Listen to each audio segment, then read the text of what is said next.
Welcome to One on One, the Daily Items digital program featuring Susquehanna Valley newsmakers interviewed by Daily Item reporters.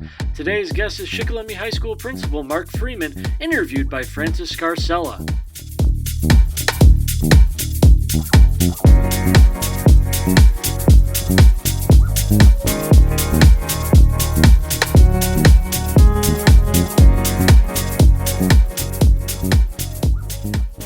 Hi, I'm Francis Scarcella. Welcome to One on One. This week we're being joined with Shikellamy High School principal Marc Freeman. As you will see, we are very socially distanced, clear across the table, much more than 6 feet, and that seems to be the new norm now, and especially for you. So first, how long have you been in education? This is my 25th year. So in 25 years, so your 24th year, you enter a pandemic for the first time. So tell me what goes through your mind as soon as this starts. I think you just you're so much immersed in the decision-making process that you just kind of go with it. It's it's like kind of game time. You just get kind of the mindset you got to get problems solved and fix things and make things right for kids and teachers and the parents and the community. So I think you just kind of you don't have any time to really settle down. Maybe in the summer a little bit, it kind of settled in a little bit, but you pretty much ran crazy from March 13th until the summer, and then.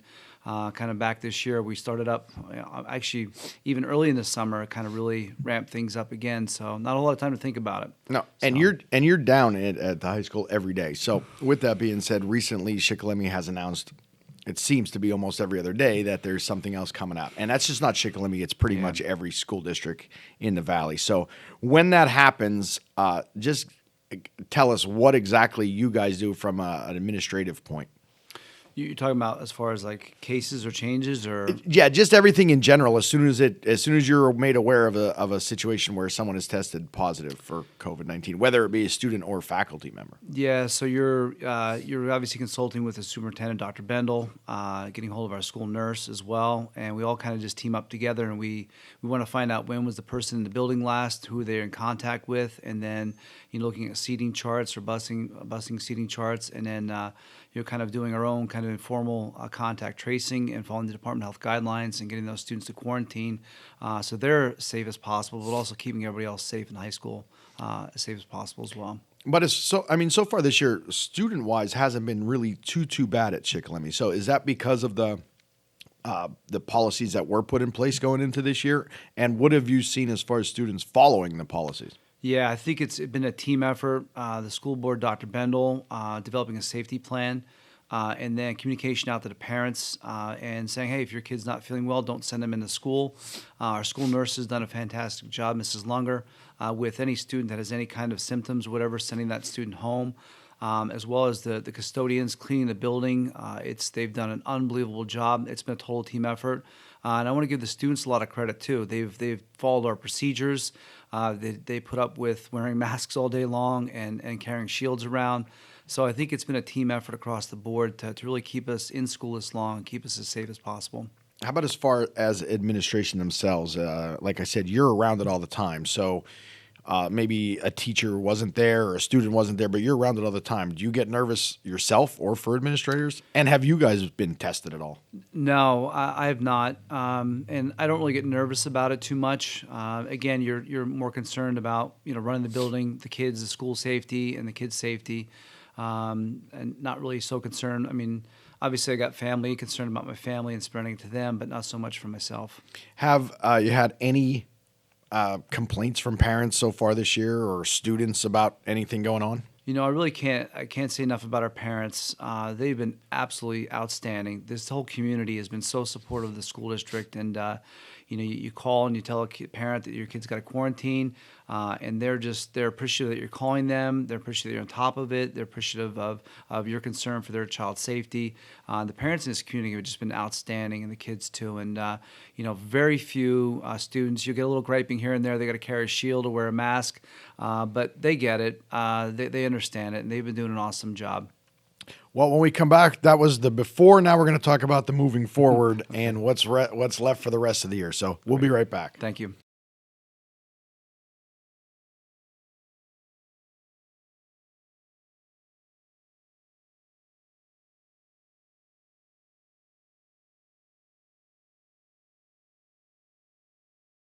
Okay, welcome back. We're being joined with Shikellamy High School Principal Marc Freeman. Marc, tell us a little bit now about moving forward. Again, this would be your second year going into possibly no prom, possibly no graduation. What are your thoughts, and are you taking measures now? And did you learn from last year what to do going into this year? Yeah, I think so. I think you're taking season by season. So with athletics, you're getting prepared for the winter season, and then when that's done, you're getting prepared for the spring season. And those events come up, you're starting to have conversations. Obviously, I think with the prom, you're talking to the junior class officers, talking to the junior class advisor.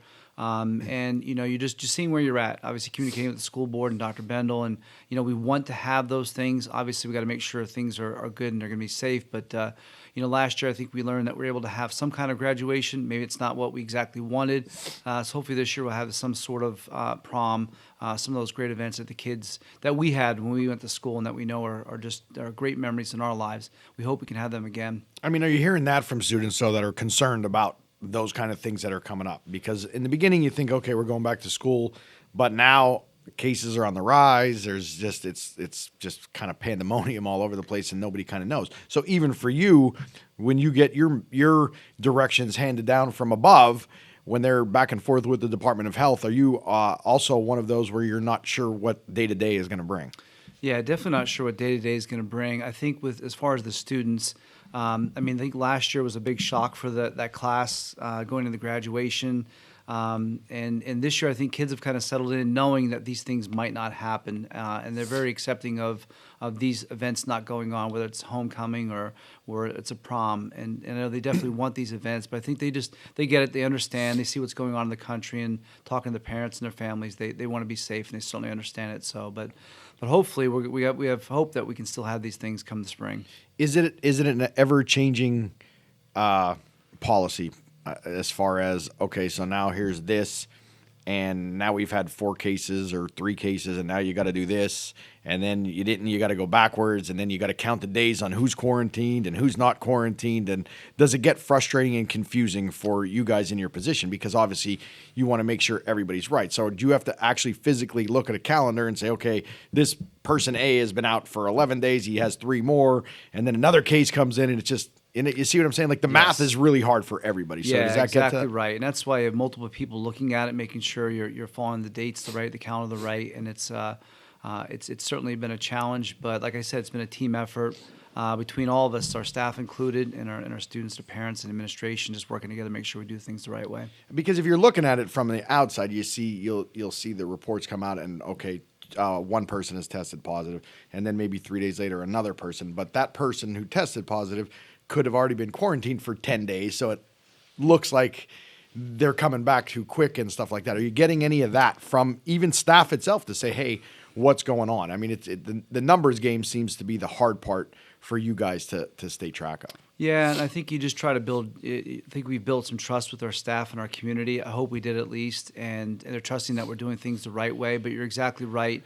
You may have somebody who they're remote, they're not actually in the building, and they test positive. Well, they're not around anybody in the school, so nobody needs to quarantine. And so you're taking really each case by case. It could be a student that's in a virtual academy as well, which they're not in the building.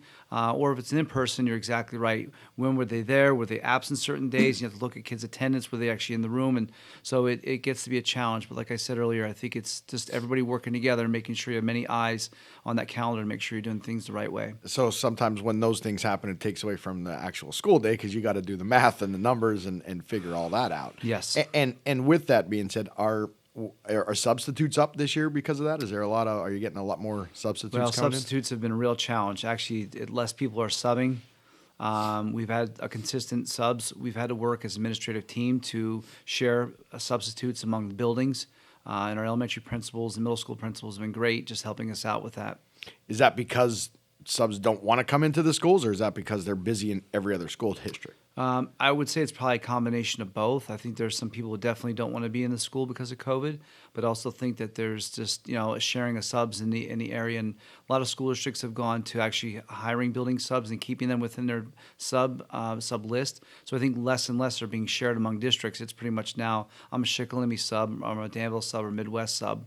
Are you seeing a lot of students that were in person are now staying home? Parents are keeping them home?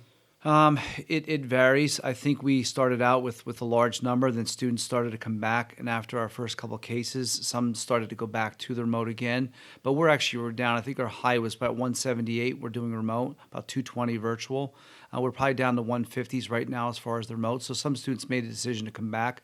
I think after the first quarter report cards came out, some students struggled a bit with remote. They're starting to come back to in person too. So I think it's reversing a little bit where more are coming back. Do you think it's harder for the students to learn remote? I mean, obviously it's a challenge for even teachers who've never done that and have to now, step into something that you don't know, the unknown. So do you think it's harder for students now? It's definitely more difficult for the freshmen and sophomores. I think if you're a junior, senior, and you kind of got a handle in high school and you're a little bit older, more mature, and more independent. But definitely for some of the freshmen, they really struggle with the responsibility. And this is a working class community, so a lot of parents work, and they're not there to stay on top of their son or daughter. So some of those students have slipped off a little bit. But some students are doing outstanding with remote. It really is kind of a case-by-case basis. But on average, the kids that are a little bit older, more mature, tend to do a little bit better. And the big question, do you think you're going to get shut down before the year's over? I've been wrong on everything COVID, so I'm not going to make any prediction. I think being in school is good for kids. It's healthy for their mental health. I think academically, I think nothing beats in-person learning. I think remote is definitely a great option for people who don't feel safe to be in school, so I definitely support it, but I hope we're able to stay in school as long as we can. Are you worried about winter sports? I am very concerned about winter sports. I know some other states have moved them to the summer months. I'm just concerned that we're able to have it. I really hope we have spring sports because those students, they got the short end of the stick last year. So not that I want winter not to happen, I certainly do. But if that needs to be moved to a different season for the sake of keeping spring sports, I really like to see that for the kids, be able to do track and softball and baseball, and I think male tennis in the spring. So hope we have spring. If we don't have winter, maybe moving out to summer. But that's up to the PLA, so it's not on my end. But I am very concerned about having a season. So that's great, and that's everybody talks about sports. Everybody's worried about sports. But how about, have you thought about or taken into any consideration the theater department, and as far as what those, because they didn't get to do anything, period.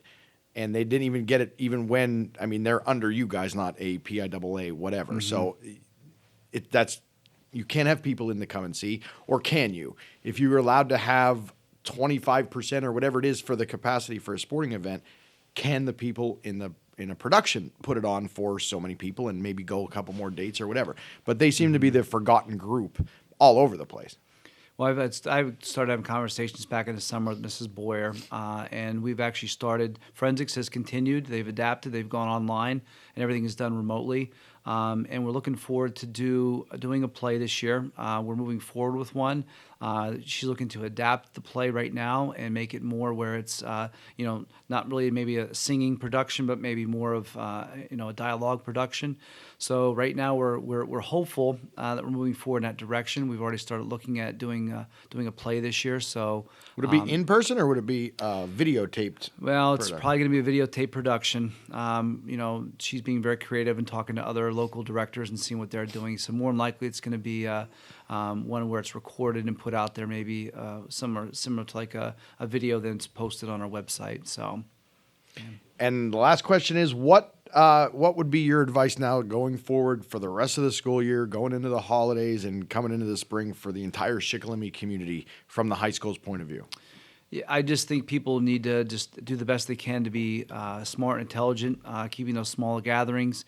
I know that, of course, the holidays are coming up and I want people to spend time with family, but, just doing your best to maybe keep that a smaller group. And that's up to each individual, obviously. But my hope is that we have a good holiday season. We come back and we don't have any new cases and we're able to kind of carry on the rest of the new year. So, well, thanks for having us, and we'll check back in as always. Great. Thanks a lot. Appreciate it. Thanks for watching. Be sure to tune in again for another edition of One on One.